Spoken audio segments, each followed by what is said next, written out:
Hello and welcome to Over the Wall, a China Dota podcast featuring me, Dan Offen, aka Mr. Big Jams, and LeonArthur, as always, talking through the events happening in the Chinese region. Leon, how are you doing today? I'm great. I'm great. I just came off from a cast for a study series event and it was pretty hype, so I'm feeling pretty good. How about you? Yeah, solid. Just hanging around, sitting here in this room endlessly, and then occasionally watching some Dota. Let's go on straight to the Dota then, because we've got lots to talk about today. I want to talk initially. Our last episode was a couple of weeks ago now because of Chinese New Year. So let's talk through the end of Division One. Not any huge surprises there. Was it pretty much how you expected it to end up going?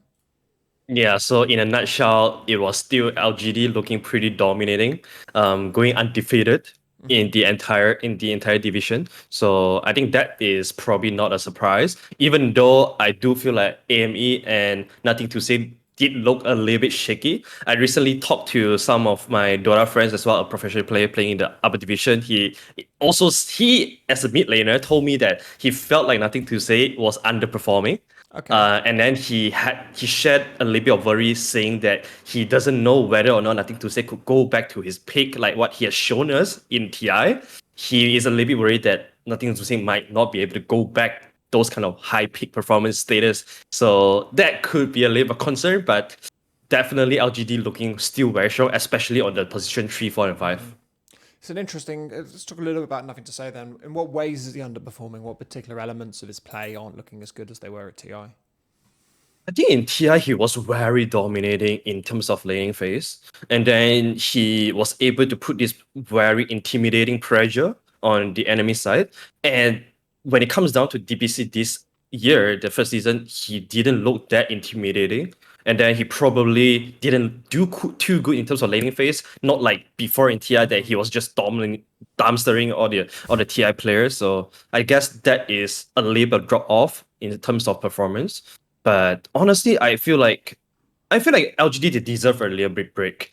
I know that AME and Nothing to Say that basically a team that have been taken a pretty long break after TI. So I wouldn't be too worried that they are looking a little bit rocky right now. I feel like their understanding of Dota 2 is pretty much maybe like one tier higher than a lot of their competition in the division in the region. It's worth asking as well about Nothing to Say if is this a regression to the mean? Was he weaker before TI and then stepped it up for TI, or is his level always been as high as it was at TI and now is somewhat lower?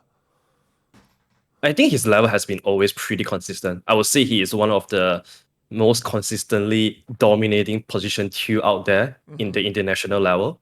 So I guess that means that his regression now that he's showing in this season is a lot more obvious because of how good he Yeah, was before. which implies that maybe it's a the mean was very high and now he's under the mean and he'll therefore regress back up to progress back up to what his previous high standards were.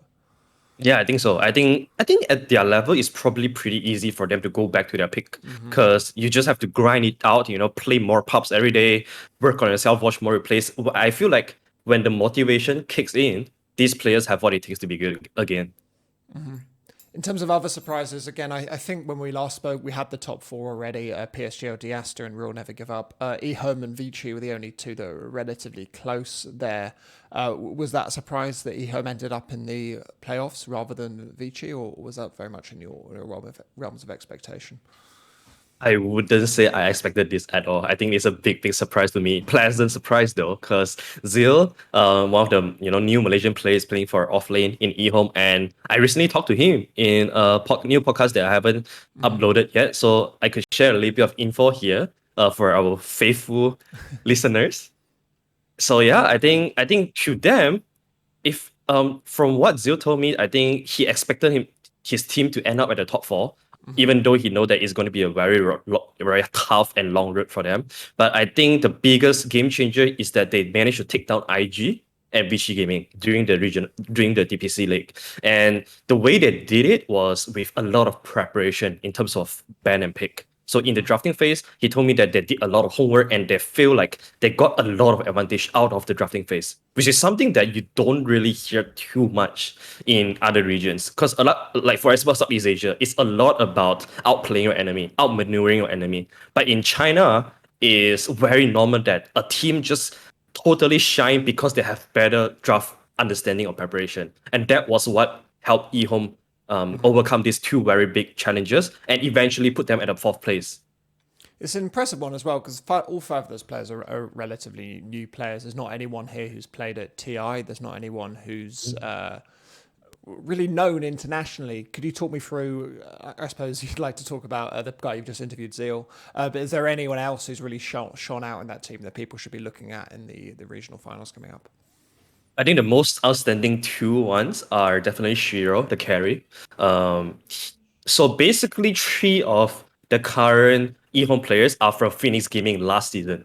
So it was Shiro, Planet, and ZZQ. So the position 1, 4, and 5 were together back then. So Shiro, being the carry player, definitely shined a lot in this particular season.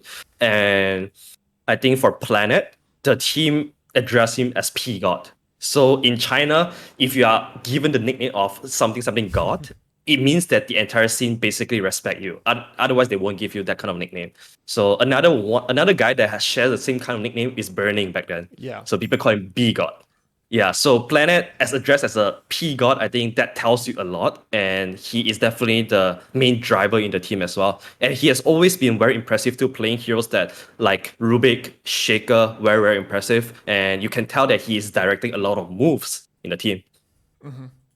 Let's finish talking about the division by talking about IG dropping down to the lower division, which would be a big surprise if you've followed this podcast. We've talked about what's going on with them a number of times, but it still must be somewhat shocking to see them in the lower division. Do you know how the team is reacting to that fall, to that collapse? Yeah, thanks for asking this question because I got aware. I think I have a very pretty surprising answer because I talked to IG's manager recently, and they seem pretty okay, to be honest. It feels like they are not too beaten down. They are not losing their faith just yet. There is no major outburst internally in the team like many would have expected. Knowing that Kaka just left the team, being such a big anchor of the team and just left, it feels like they are gonna have a big burst, but there wasn't. And recently, I think Emo just he shared a little bit of his stuff on his stream, saying that he was memeing basically, and then in his stream the title was Division 2 mid laner, and then like everyone is just getting a good laugh from it, and I feel like they are doing pretty good. I think they know that they are good. They just didn't perform well this division. That's why this time around, that's why they get relegated. But I don't think there is any worry behind the team internally. So they'll be sticking together for Division 2 next season? It seems like it. It does make it seem like TI is probably an unlikelihood for them by direct qualification. Of course, they could get in via the wildcards. Is that going to be a concern for these players? Because everyone's playing for TI, aren't they? Yeah, obviously. I think so what Emo said is that, all right, we still have the third major to play for. And then there's still a very big chance that we can qualify from there if we do well in the major. Because the last major gives you more points than the first and two. And if these two doesn't work out, we still have the qualifier to play for. And the way he spoke about it was with a lot of confidence. Okay. So, and we all know that IG, this is a team that is with a lot of young players, talented players, and most importantly, they are freaking confident, especially Emo. Okay, let's roll on then to talk about the upcoming event starting tomorrow. February 18th, so very very shortly. Regional finals for China. Let's go through each of these teams. We've already spoken about PSG LGD. You'd have to say they're the favourites. Is there much of a doubt in that? Do you think anyone else could easily take this? I think they might not be the clear one step ahead kind of favorite though. I do think Team Esther could actually give them a run for their money. Because I feel like Team Esther is no joke that people address them as the king of Civil War. Like this team is super good when it comes to playoff stage against China team. Yeah, especially their recent performance on the Intel World Beijing Open. They were really dominating, taking over Extreme Gaming 3-1 in the grand final. They looked the game looked really easy for them. Yeah. So I feel like Team Esther, if you give them time, they are growing a lot already, and you give them this downtime of Chinese New Year for them to prepare and stuff. I think they are just gonna do even better because historically they have these very good results against all these Chinese team within the region, and when they go up against teams like LGD, they didn't look very outclassed too. So I think there's a very good chance that Aster is gonna pick up what they are best at and just shine in this entire playoff. And what is it that you think they're best at? Man, I feel like the thing about Aster is that their draft has always have this one X factor that back then with Lennon always have this X factor of Trian, Abaddon that people don't play, but they themselves play only. And then in this current iteration, I feel like the new position 5 has been picking up a lot more responsibility, and he is not afraid of doing stuff in the game at all. And the other four plus Ori, they were just so experienced and talented too. So it kind of feel like when other teams except for PSG LGD were finding their ways to gel together, Aster didn't need any time to gel together at all. That's why they were so strong instantly after the new formation. They were just losing to PSG LGD. So I feel like Aster, as always, they probably have the mental advantage also, knowing that they have been historically so strong. So I feel like that's going to be a very big advantage for them. Are there any particular heroes that just Aster play that we can expect to see them pick up in an unusual fashion? I think Brood Mother is definitely one of the biggest hero that we should be looking at in the playoff. I think Brood Mother is probably them introducing the first phase Brood Mother into the Chinese DBC. And then other than that, you need to look out for XXS hero. I think XXS plus Boboka. This duo has been dominating the Chinese team for a long, long while. And you need to find a way to shut down XXX because he is just simply the main driver for Team Aster for most of their dominating games. Yeah. I want to talk about their position 5, Sami C. He's been a new addition to the team. Obviously, there was a couple of new additions to the team following TI. It's always unusual to see, not that unusual to see a new captain. It's interesting to see a new captain. How do you feel he's gelled with this team? Because he's a relatively newer player. He's obviously played on Aster Ares before and Keen Gaming. But what's he brought to the team, do you think? I think he brings a lot of energy in the team. Like we said, in the interview section, Ladham wasn't shy in giving compliments to this player. In Chinese, they call him Piqiu. So I think he brings a lot of energy and confidence into the team. A lot of time, he wasn't afraid to take up the how do I say, take up more responsibility. I think when you are the new guy in the block, you often try to just keep quiet and just try to play alongside your big cores, but he feel very different. It feels like a lot of time the early game was directed by him. They picked good heroes for him that could be that oftentimes could be very impactful as well. So I feel like that's probably the one very fresh element that they are having now that contribute to their honeymoon section right now that they are having. The final guy I want to ask about is Ori. We saw him on VG Gaming for such a long time. He was on that team for 4 years. And obviously, VG Gaming went through a number of slightly different itinerations, but was broadly one of the more consistent rosters in China. So to see Ori on a completely different roster is quite unusual. Is he looking like a rejuvenated player? Actually, he does so. I think in the DPC and especially the Intel World Beijing that they won, Ori looked very, very impressive. So he wasn't the mid player in TI that we saw that would just lose all his laning phase and just be a huge liability to the team. In Chinese within the region, he is always regarded as one of the top 3 or maybe top 4 mid laners out there. He's never in the top 2 criteria, but he's always pretty solid. And especially with his hero right now, the Queen of Pain, the TA, the Lina being so popular, these are all his signature heroes. So I wouldn't be surprised that he is. I wasn't surprised at all that he's shining so hard. And then I feel like whenever you just join a new team, the motivation level will always give you a very big burst for you to prove yourself. Especially how he ended up leaving Vichy. I think it wasn't pretty. I think he knew it himself too, that he has to prove to the world that he's good again. Does it feel a little bit like, as you mentioned, that his heroes are strong? Does it feel like an Ori patch right now? Do you think maybe he'll go back down a little bit when the patch changes?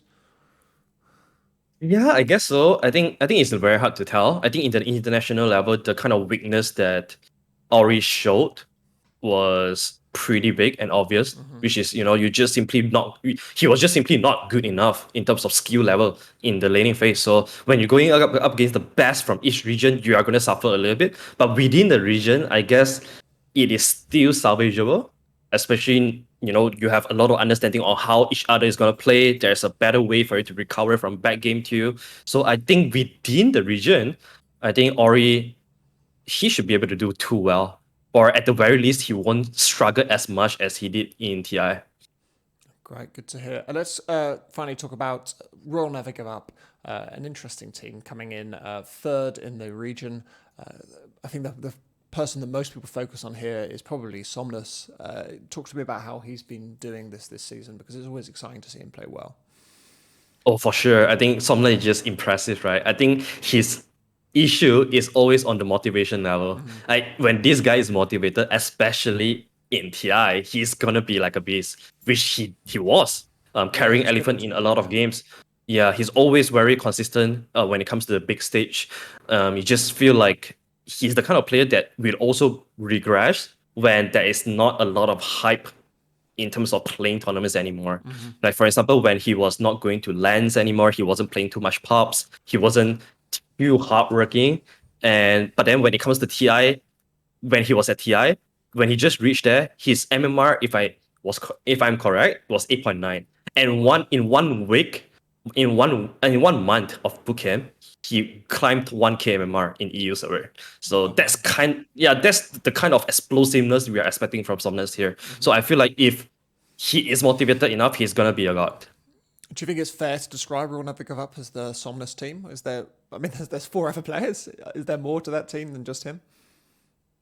I feel like the biggest X factor is definitely God King there, because he's the least achieved alongside with Felix, and then we haven't seen too much of God King proving himself in the international stage before. So we don't really know how he's built. We have always only seen him playing with against all these Chinese team, and I feel like the biggest strength of God King, it is very unique point of view in Dota 2. Like he's always seen to be the pioneer of a lot of very new item build for different heroes.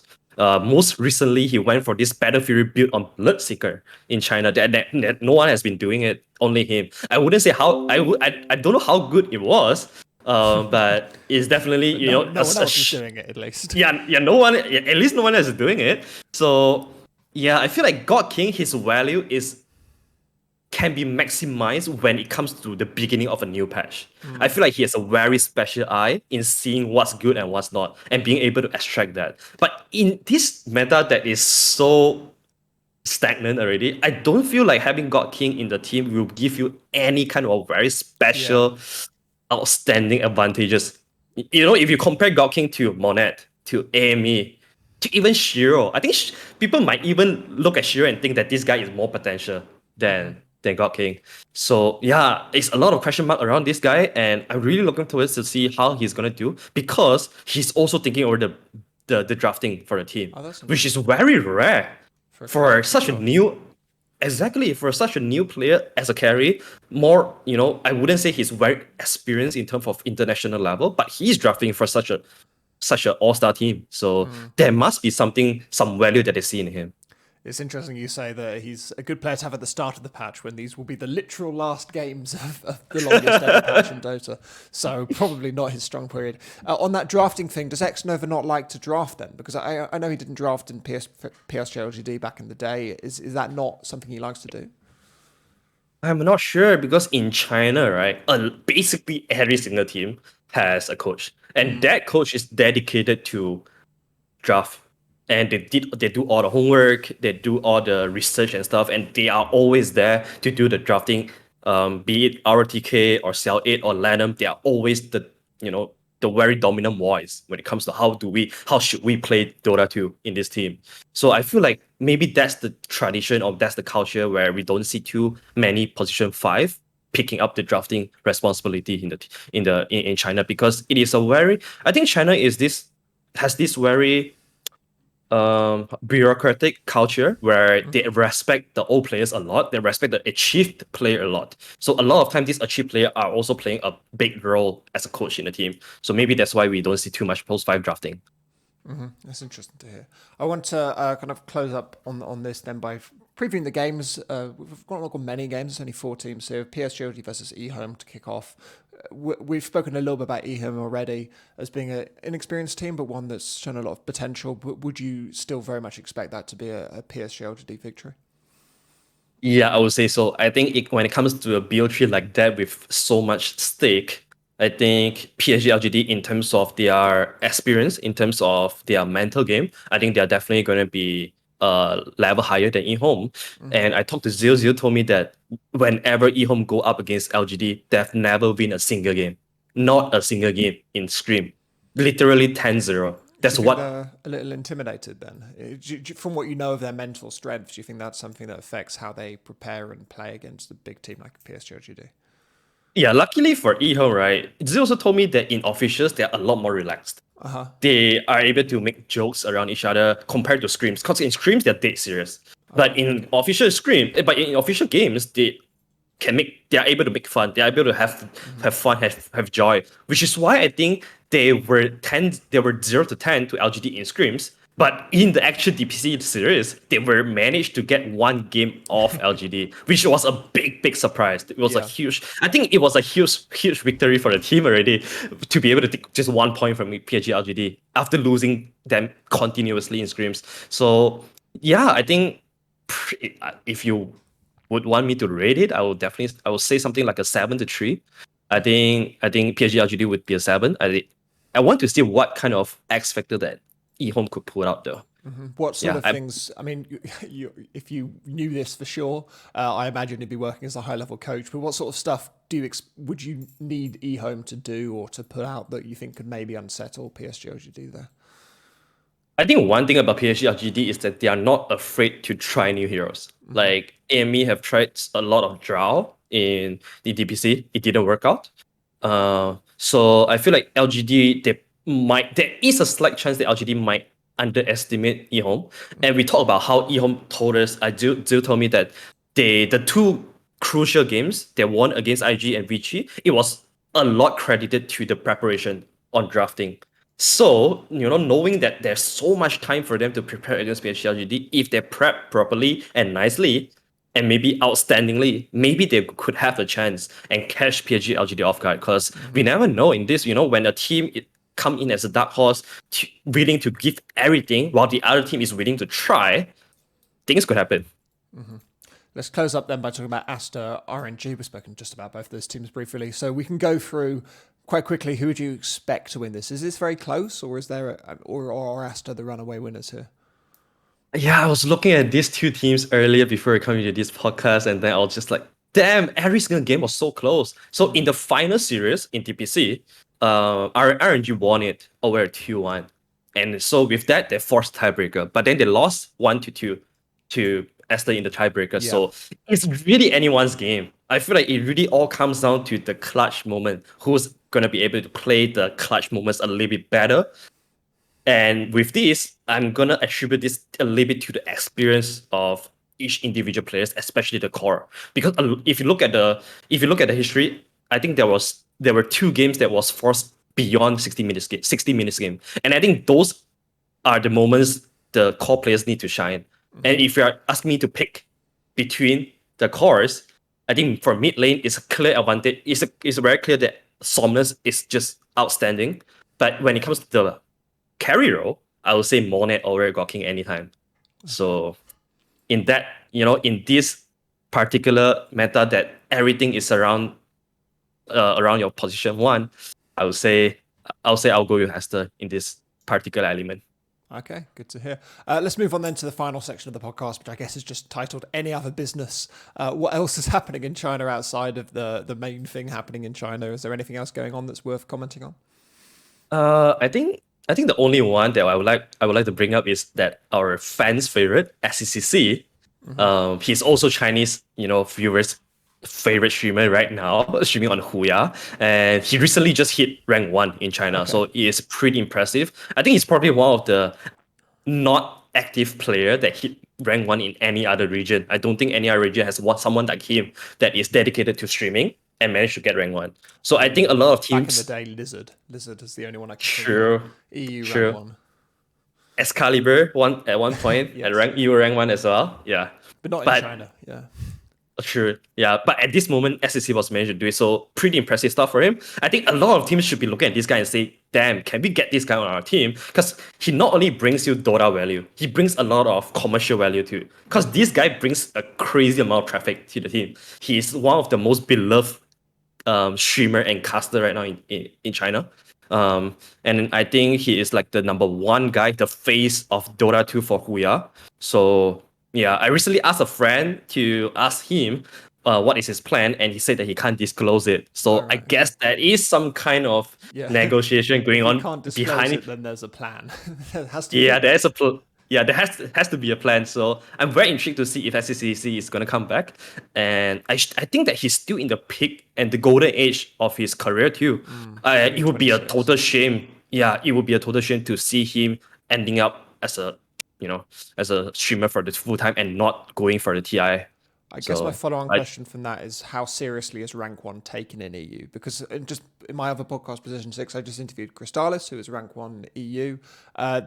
He's obviously now a Division 1 player, but there was certainly a degree to which I don't think him getting rank 1 necessarily brought him big-time offers from big teams. Is that the same case in China, or is rank 1 taken very seriously there?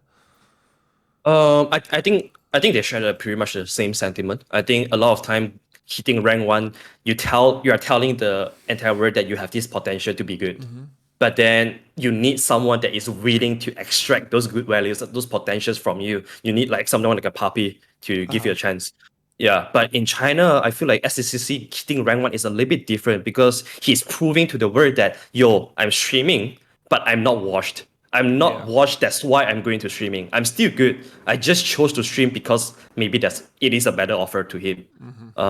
And I feel like SCC has proven himself on big stage too. So that kind of big stage value and experience is very, very valuable compared to any other new bloods that has just reached like rank 1. So I feel like in this case, it's a little bit incomparable because SCC, he definitely brings in a lot more just than his skills. I think at this point, since everyone is eyeing on TI, right? I think that in China, and there is this term that they put on players. Some players they choke in big stages. Some players they shine in big stages. Example, SCCC and Somnus are two of the most regarded players that will shine in big stages. Unfortunately, players like Yang, players like Eurus, they kind of be seen as the one that will choke in Okay. big stages. So I think that's a very big difference here that give a lot of value for SCCC. Great. Well, hopefully next season we'll see him shining once again on the main stage. I think that's all from us. If there's anything else, unless there's anything else that you need to bring up that's burning a hole in your soul. Not really. At this point, I'm just patiently waiting, enthusiastically waiting for the new patch. Cause man, this patch is so tiring. Every single time I cast a game, I look at the game, it's basically the same heroes all over again. Yeah. I think that's what we're all feeling. So tournament to come. Maybe this Chinese one, a lot of people want it to be out of the way, but there's going to be some really good Dota in there, and then a patch after that. We'll see you in a fortnight. Thanks so much for joining me, Arthur, and I will see you all very, very soon.